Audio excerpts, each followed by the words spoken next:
Hola, ¿cómo están? Hoy vamos a hablar de un recurso que si nos faltara, simplemente no podríamos vivir, desapareceríamos. Pero no solo las personas, sino cualquier forma de vida conocida en el planeta. Hablamos del agua. ¿Por qué los temas relacionados al agua nos preocupan tanto en todo el mundo? ¿Puede agotarse? ¿En qué lugares? ¿Ya es un problema serio? ¿Y qué puede pasar en el futuro? Vamos a responder a todas las preguntas, pero como siempre, con la ayuda de nuestro profe viajero. ¿Qué tal, profe? ¿Por dónde anda? Hola Ernestina, estoy en una zona sobre el llamado acuífero guaraní, uno de los lugares clave en Sudamérica cuando hablamos de agua, este recurso natural esencial para la vida. Ya nos va a explicar por qué esa región será importantísima en el futuro, pero podríamos empezar por explicar qué es un recurso natural. Claro, en la naturaleza hay infinidad de componentes, minerales, vegetales y animales que utilizamos según nuestras necesidades. Son recursos naturales. Entre otros, la tierra en la que sembramos, el aire que respiramos, los combustibles que se extraen del suelo, los árboles de los que utilizamos la madera o los animales que nos proveen alimento. Y el agua, por supuesto. Entonces, los recursos naturales son todos los elementos de la naturaleza a los que recurren las sociedades para satisfacer sus necesidades. Pero las necesidades de las personas fueron cambiando con el tiempo. Entonces la importancia de los recursos naturales también habrá ido cambiando. Sí, fue variando históricamente. Depende de la valoración que la sociedad otorgue a ese recurso y de la posibilidad de extraerlo y transformarlo en bienes utilizables o en actividades económicas. El petróleo es un ejemplo. Era conocido hace miles de años, pero fue en el último siglo que se convirtió en un recurso natural clave en el mundo, para el funcionamiento del transporte y las industrias. Otros recursos como el aire, el agua o la luz solar fueron vitales a lo largo de toda la historia de la humanidad.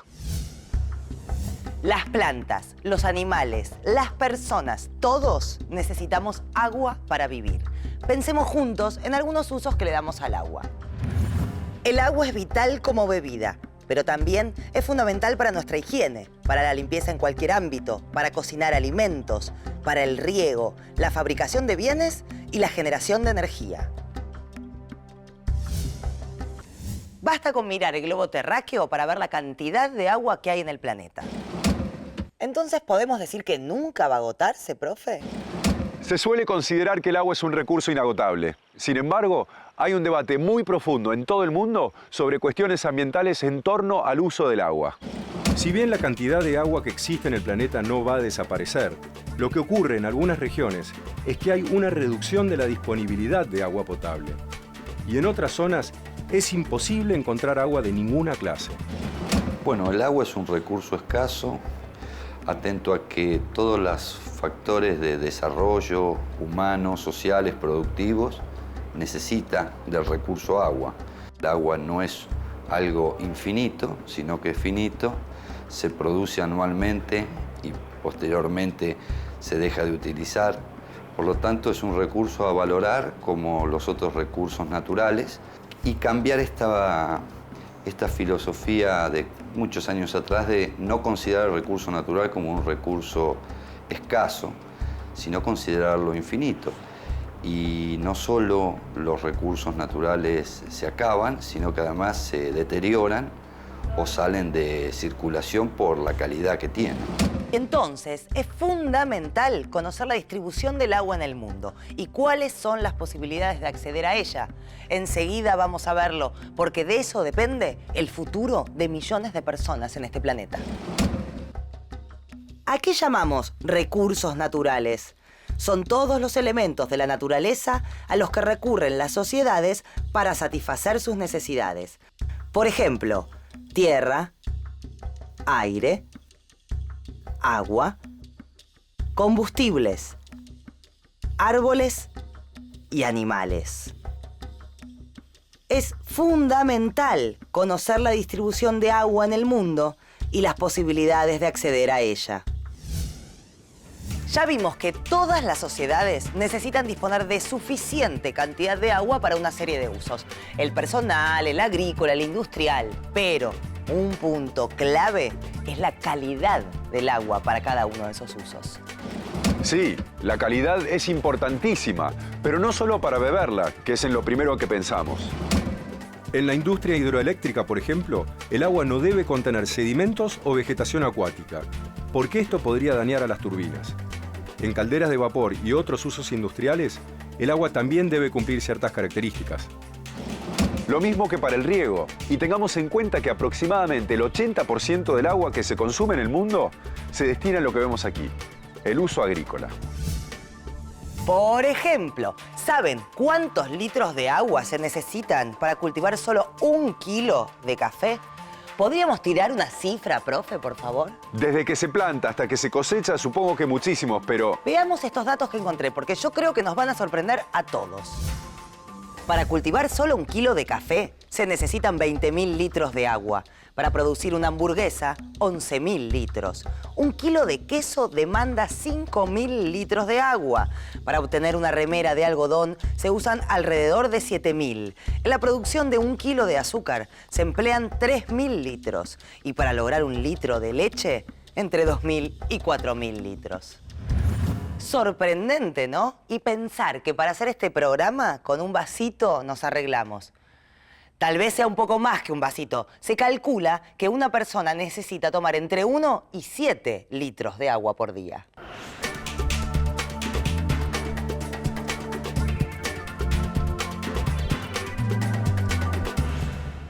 ¿Por qué tanta diferencia de 1 a 7 litros? Porque depende de la actividad de cada persona y de la temperatura y la humedad del lugar donde se encuentre. El agua es vital para muchos procesos metabólicos del cuerpo. En funciones como la digestión, el cuerpo utiliza cantidades significativas de agua. Lo que es esencial es que el agua para el consumo humano debe ser potable. ¿Y a qué consideramos agua potable? A la que no contenga sustancias o cuerpos extraños de origen orgánico, inorgánico o radioactivo en porcentajes peligrosos para la salud. La contaminación de masas de agua es lo que desgraciadamente están pasando hoy. A niveles urbanos hay una gran cantidad de acuíferos contaminados por residuos urbanos, por residuos cloacales. A cielo abierto también se ven espejos de agua o ríos absolutamente contaminados. A nivel en terrenos rurales hay muchos cursos de agua contaminados por sedimentos, producto de mal trabajo en las tierras que generan erosión, desertificación y salinidad por exceso o mal uso del agua de riego. Por lo tanto, la contaminación es orgánica o inorgánica. La contaminación orgánica viene de ciertos factores como los sedimentos y la inorgánica es peligrosa, es producto de la industria o los desechos humanos, digamos que van contaminando las napas. Por lo tanto, tenemos un recurso escaso y en algunos lugares contaminados. El agua potable debe provenir de una fuente de agua dulce y tiene que ser incolora, inodora, es decir, que no tenga olor, e insípida. ¿Qué es lo que entendemos por agua potable? Básicamente, no debe contener sustancias o cuerpos extraños de origen orgánico o radiactivo en porcentajes peligrosos para la salud. O sea, es inodora, incolora, insípida. ¿Qué diferencia entre lo que debería ser y lo que es la realidad? Estuve buscando un dato de la Organización Mundial de la Salud y miren lo que encontré. Aquí está. En los países en desarrollo hay más de 1.200 millones de personas que no tienen acceso a sistemas de agua potable. 1.200 millones de personas sin agua potable. Entonces el problema es mucho más serio de lo que la mayoría imaginamos. ¿Hay real conciencia de esto, profe? No creo que haya la suficiente conciencia. Según ese mismo informe, si se abasteciera de agua potable a toda la población del planeta, se reduciría la mortalidad en un 80%. Y es lógico, el agua potable es imprescindible para la salud. Y son muchísimas las enfermedades que puede causar la falta de agua que puede ser consumida sin riesgos. Por eso el acceso al agua potable es uno de los temas más críticos que deben enfrentar los gobiernos en todo el mundo. Y hay que tener en cuenta que las posibilidades de acceder al agua potable son muy desiguales entre unas regiones y otras. Entonces es básico conocer la distribución del agua en el mundo. Claro, pero eso se los voy a contar desde otro lugar. Desde el mar, desde la costa del mar argentino en la provincia de Buenos Aires. ¿Y por qué desde aquí? Porque los mares y océanos concentran una inmensa proporción del agua que hay en el planeta. Pero empecemos desde el principio. El agua es sumamente abundante en el planeta. Existe principalmente en los océanos y en las capas polares, pero también en las nubes que ocasionan las lluvias, en los ríos, lagos y lagunas. El agua en el planeta está en constante movimiento, cumpliendo lo que se llama el ciclo del agua, compuesto por la evaporación, las precipitaciones y la escorrentía. Esto permite que el recurso se redistribuya entre los océanos y los continentes. En cuanto a la proporción de agua y tierra, miremos o recordemos un globo terráqueo. ¿Qué porcentaje de la superficie terrestre les parece que está cubierta de agua? Y así, a simple vista, yo digo un 60%. ¿O no? Un poco más. Muy bien, un 70% de la superficie del planeta está cubierta de agua. Ahora vamos a utilizar un poco las matemáticas. Más del 97% del agua se encuentra en mares y océanos. Es decir, que una enorme proporción del agua del planeta es salada y por lo tanto no sirve ni para beber ni para la agricultura. Del resto que queda, casi el 69% está en estado sólido, en forma de hielo o nieve. Cerca del 30% es agua subterránea y el resto se distribuye entre lagos de agua dulce, ríos y humedades. El agua de glaciares, ríos y la mayor parte de los lagos y del agua subterránea se denomina agua dulce y es la que puede utilizarse directamente para beber o para riego.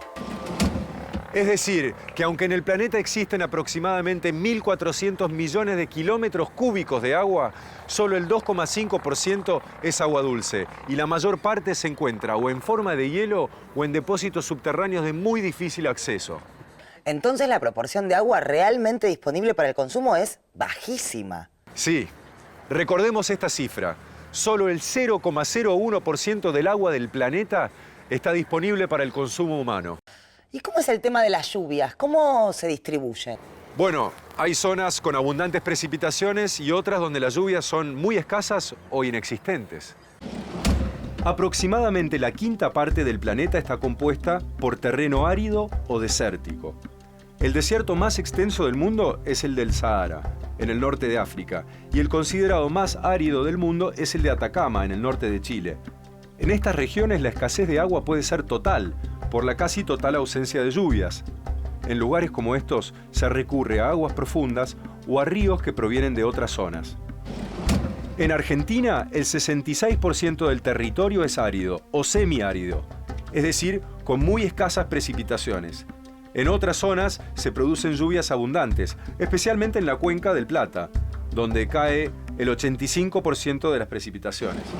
En parte, gracias a las lluvias, aquí se encuentra uno de los reservorios de agua subterránea más grandes del mundo, el llamado Acuífero Guaraní, que comparten la Argentina, Brasil, Uruguay y Paraguay.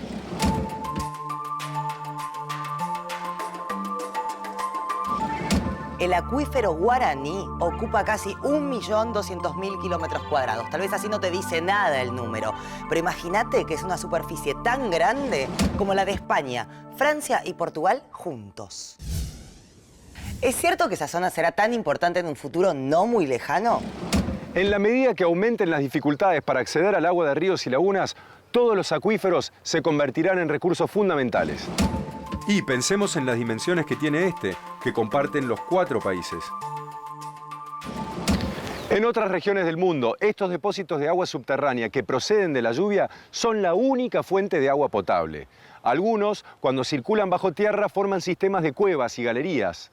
En algunas zonas, el agua regresa a la superficie brotando en forma de fuentes o manantiales. En otros lugares, hay que extraerla mediante excavaciones a distintas profundidades. En México, por ejemplo, el 70% del agua que se suministra a las ciudades proviene de acuíferos. ¿Y cómo incide el aumento de la población en el problema del agua? El crecimiento de la población mundial multiplicará el consumo y, lógicamente, incidirá en su reducción. Desde 1950, la cantidad de habitantes del planeta creció más de un 100%. Es decir, que la población mundial se duplicó en poco más de medio siglo. De acuerdo con estos datos, investigaciones de organizaciones como las Naciones Unidas y de organizaciones no gubernamentales afirman que en los próximos 20 años las necesidades de agua dulce en el mundo crecerán de manera exponencial. El problema es que no ocurrirá lo mismo con las reservas de agua. En el futuro irá bajando la cantidad de metros cúbicos de agua por habitante y el gasto de agua será muy desigual. Y hablando de ese gasto de agua, ¿quiénes les parece que encabezan el promedio de consumo de agua? A ver, no sé. Supongo que los estadounidenses, que suelen ser los primeros en el consumo de cualquier cosa. Bueno, en el caso del agua son los mayores consumidores. Le siguen los europeos, los asiáticos y después nosotros, los latinoamericanos. Y finalmente los africanos. Y otro dato muy interesante. Los sudamericanos somos solo el 6% de la población mundial. Pero en esta región se encuentra la cuarta parte de la reserva de agua del planeta.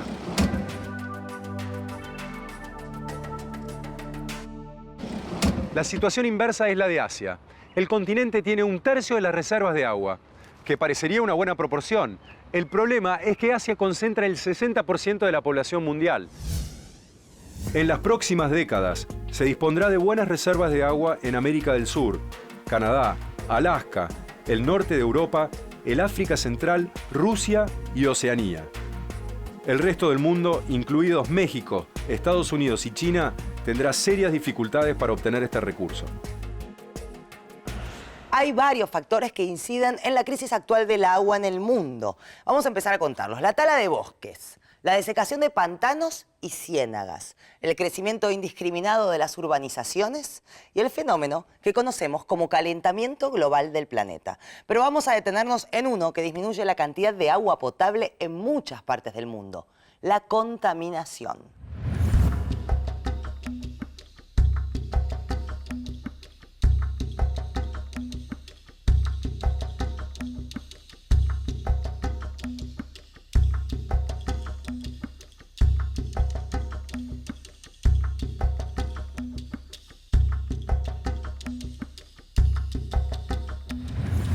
¿Y ahora por dónde anda, profe?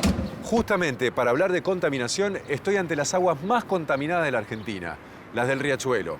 En muchas regiones y grandes ciudades del planeta, lagos o ríos como este están saturados de desechos y altamente contaminados.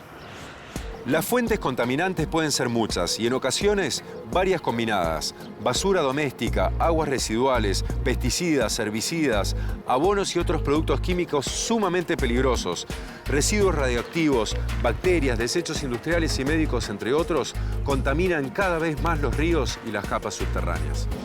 Ya vamos a volver al Riachuelo, pero antes veamos otros ejemplos por el mundo. En la frontera entre México y Estados Unidos, de más de 3.300 kilómetros de extensión, hay amplias zonas altamente contaminadas por desechos industriales tóxicos. En África, el lago Victoria se está convirtiendo en una gran cloaca donde convergen los desechos de varias ciudades de Kenia, Tanzania y Uganda. En los ríos Senegal y Níger, altamente contaminados, ya desaparecieron muchas reservas de peces. En el centro de Europa, Polonia y Eslovaquia tienen un alto grado de contaminación en sus ríos. En Rusia la situación es similar. Desde hace varios años, el 75% de las aguas de sus ríos y lagos dejó de ser potable. La falta de planificación y de medidas que favorezcan el uso eficiente del agua también son factores importantes. En la Ciudad de México, una de las más pobladas del mundo, el 40% del agua disponible se desperdicia, porque la infraestructura hidráulica es obsoleta.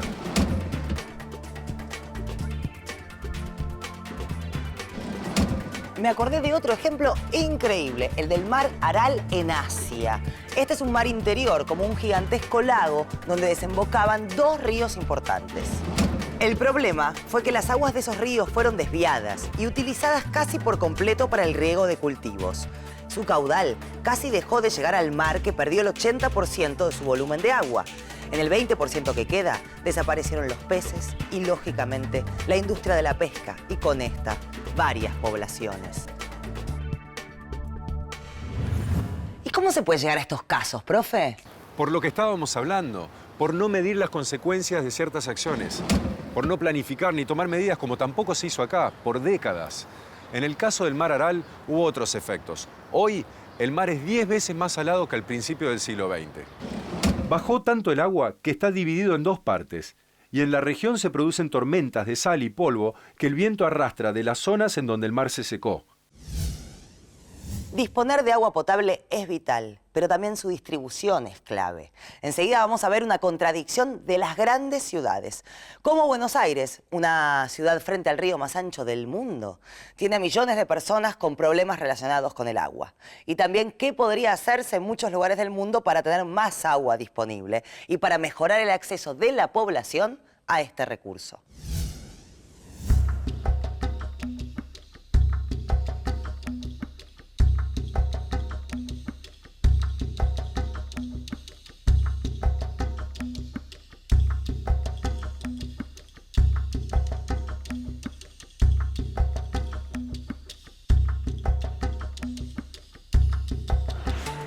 Buenos Aires es un ejemplo de cómo la dificultad de acceder al agua potable depende también de cómo se la distribuye. El profe nos lo puede contar desde el lugar donde se sufre este problema. En la zona de esta cuenca, la del río Matanza y el Riachuelo, viven 5 millones de personas. Más o menos el 13,5% de los habitantes de la Argentina. El 64% se concentra en la ciudad de Buenos Aires y en los partidos de Almirante Brown, Avellaneda, La Matanza, Lanús y Lomas de Zamora. 500.000 de estas personas viven en villas de emergencia, la mayoría en las márgenes del curso inferior del Riachuelo. El 55% de la población no tiene cloacas y el 35% no tiene agua potable. Las aguas de estos ríos reciben 368.000 metros cúbicos de aguas residuales domésticas por día y solo el 5% recibe tratamiento sanitario previo. Podemos imaginar, aunque duele, las consecuencias de vivir en cualquier lugar del mundo sin agua potable, sin cloacas o consumiendo agua en mal estado. Pero concretamente, estas condiciones de vida, ¿qué enfermedades pueden producir? Las enfermedades relacionadas con la mala calidad del agua son varias. Cólera, tifoidea, disentería, poliomielitis, meningitis y hepatitis A y E son las más comunes. Y no casualmente, también son las principales causas de mortandad en el mundo. El acceso al agua potable es una preocupación mundial y un problema crítico en Latinoamérica. Disponer de recursos es esencial, pero también tener los medios para que toda la población pueda acceder al agua. Pero, ¿qué medidas se deberían tomar para tener más agua disponible y para mejorar las posibilidades de acceso al agua? Todos tenemos que cuidarla. Ahora, ¿cómo mejorar la disponibilidad y el acceso al agua? Hay varios puntos claves. Producir más, distribuirla mejor, desperdiciarla menos y reutilizarla. Pero también es prioritario una mejor distribución. El agua no llega por los sistemas municipales o embotellada. En algunos países existen programas para distribuir el agua gratuitamente a los más necesitados. También deberían utilizarse mecanismos eficaces de medición y control para mejorar su consumo. Otra medida es desperdiciar menos, no utilizar más de la necesaria, economizar y reparar las pérdidas. Hay casos curiosos, como el de Hong Kong, donde se utiliza agua de mar para limpiar los baños, como forma de ahorrar agua potable. Y finalmente, reutilizarla. Si lográramos devolverla a la naturaleza sin contaminarla, el recurso hídrico automáticamente se incrementaría casi al infinito. Esa agua que sale de la canilla o pasa por un río o lo captamos en una represa, es el 0.03% del agua que hay en la humanidad. Por lo tanto, cuando uno dice que hay que cuidar el agua, se está refiriendo al agua de consumo humano, se está refiriendo a el 0.03% del agua que uno a diario ve. Digamos, es muy poquita y depende mucho del uso y de la calidad y de las condiciones en las cuales se presenta este agua para depender del futuro de la humanidad, sabiendo que los seres humanos el 70% somos agua. El agua es indispensable para la vida. Esto es fundamental. Estos datos que yo les presento es justamente para analizar la importancia que tiene cuidar el agua dulce para consumo humano. Y en ese marco es donde hay que trabajar todas las estrategias a futuro.